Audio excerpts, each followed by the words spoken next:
समय पहले की बात है। एक गांव था रामपुर, जहां किसान अपने भाग्य और भगवान दोनों को टकटकी लगाए देखते थे। धरती सूख चुकी थी, आसमान की नजरों में भी पानी नहीं बचा था और खेतों में सिर्फ धूल उड़ती थी। उसी रामपुर गांव में रमा नाम का किसान भी रहता था। रमा एक सीधा साधा किसान था। लोग उसे मेहनती और सच्चा मानते थे। रमा अपनी पत्नी गौरी और 2 बच्चों के साथ एक मिट्टी की झोपड़ी में रहता था। उसका खेत गांव के अंतिम छोर पर था, जहां से दूर पहाड़ियों की एक झलक मिलती थी। उसका जीवन खेत, हल और मिट्टी के बीच ही बीता था। एक दिन रमा अपने खेत के बीच खड़ा था। चारों ओर दरारें, मुरझाई फसलें और दूर तक पसरा सन्नाटा।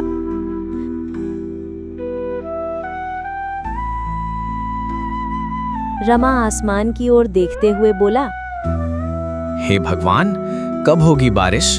अगर इस बार भी खेत बंजर रह गए तो गांव भूखा मर जाएगा। अब तो कुछ कर दो। 3रा साल हो गया। अगर इस बार भी खेत बंजर रह गया तो बच्चों को क्या खिलाऊंगा?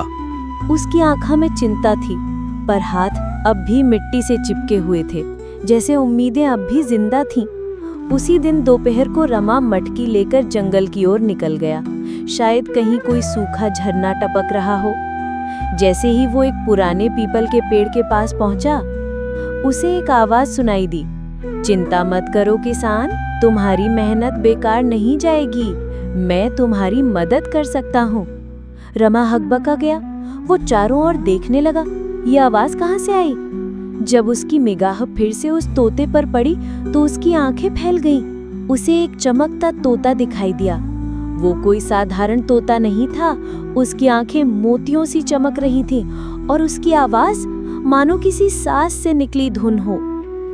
जादुई तोता मधुर आवाज में बोला, चिंता मत करो किसान, तुम्हारी मेहनत बेकार नहीं जाएगी। मैं तुम्हारी मदद कर सकता हूँ। रमा चौंक कर बोला, हे राम, ये तोता, ये तो बोल रहा है। ये सपना तो नहीं, कहीं कोई छलावा तो नहीं? तोता बोला मुस्कुराते हुए, नहीं रमा, मैं एक जादुई तोता हूँ।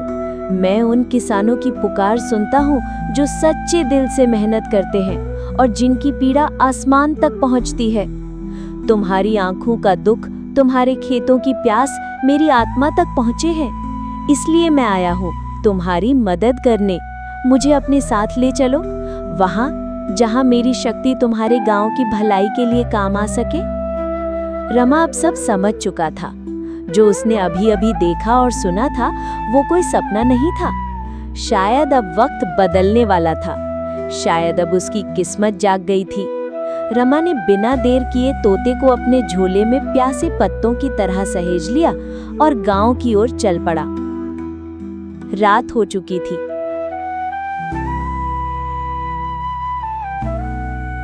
रमा ने अपनी पत्नी गौरी और बच्चों को सब बताया। बच्चे तोते को देखकर हंसने लगे, पर गौरी के चेहरे पर संशय था। गौरी ने धीरे से कहा, रमा, अब हम तोते से उम्मीद कर रहे हैं। क्या वक्त इतना बदल गया है? तोता बोला संतुलित स्वर में, मैं अकेला कुछ नहीं कर सकता, लेकिन अगर पूरा गांव एक हो जाए, विश्वास करे और साथ मेहनत करे तो मैं प्रकृति को जगा सकता हूँ।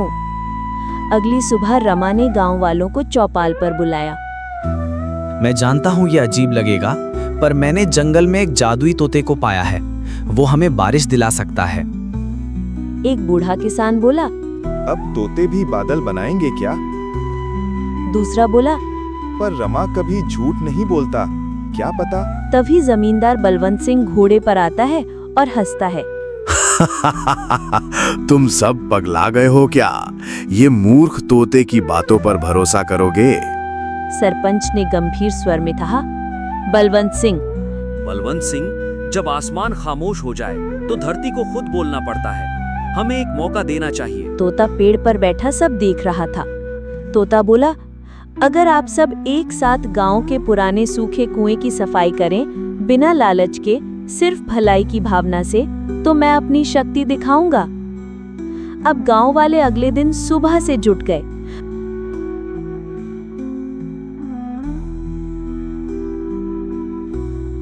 दूर से बलवंत सिंह अपने आदमी से कहता है, जैसे ही ये नाटक खत्म हो उस तोते को पकड़ लेना, उसकी शक्ति से मैं राजा बनूंगा।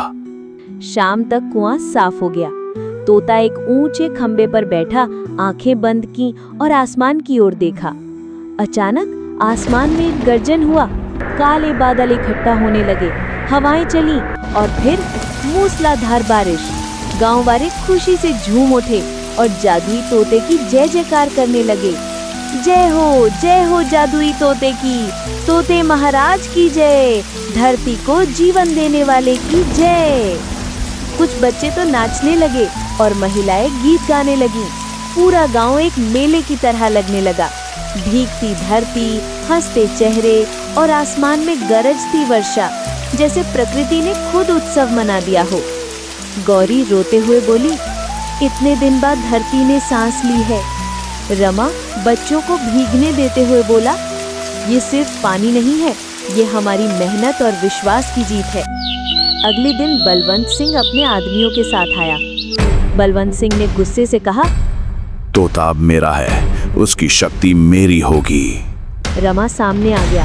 रमा ने दृढ़ स्वर में कहा, नहीं जमींदार साहब, ये तोता गांव की आत्मा है, इसे कोई नहीं बांध सकता। गांव वाले एक साथ बोले, हम रमा के साथ हैं। तोता अपनी आंखों से रोशनी छोड़ता है। बलवंत सिंह और उसके आदमी कीचड़ में फिसलकर गिर जाते हैं। गांव के बच्चे हंसने लगते हैं। बलवंत ने शर्मिंदा होकर कहा, मैं बाद में देख लूंगा तुम्हें। तोता आसमान में उड़ने लगता है। तोता कहता है, मुझे अब जाना होगा, लेकिन याद रखो, असली जादू एकता, मेहनत और ईमानदारी में है। मैं सिर्फ एक संदेशवाहक था। रमा ने कहा, आपने सिर्फ बारिश नहीं दी, आपने जीने का तरीका सिखाया। कुछ ही महीनों में रामपुर गांव की तस्वीर बदल गई थी।